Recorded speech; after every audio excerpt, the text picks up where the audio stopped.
អណ្ដាតខ្លាជាជក់ដូររងដ៏មុតស្រួចដែលអាចធ្វើឲ្យអ្នកហូរឈាមបាន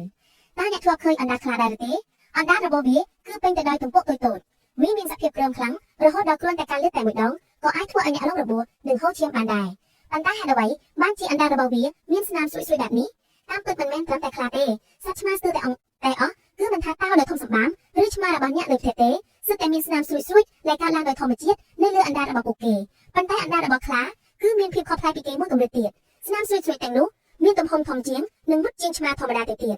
តើទំពក់ស្រួយៗនេះមានប្រយោជន៍អ្វីខ្លះស្នាមស្រួយៗនៅលើអណ្ដាតនេះប្រែថាមានប្រយោជន៍ខ្លាំងណាស់សម្រាប់ហេតុផលធំៗពីរយ៉ាង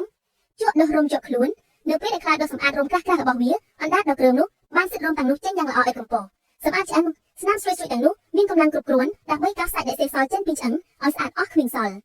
តើស្នាមស្រួយទាំងនេះបង្កើតឡើងពីអ្វីអ្នកដែលហើយជាភាពផ្អើលនៅពេលបានដឹងថាស្នាមស្រួយដ៏អស្ចារ្យទាំងនេះត្រូវបានបង្កើតឡើងពីសារធាតុដូចគ្នាទៅនឹងក្រចកដៃរបស់អ្នកដែរវាទាំងអស់ត្រូវបានបង្កើតឡើងពីប្រូតេអ៊ីនដ៏រឹងមាំមួយដែលមានឈ្មោះថា keratin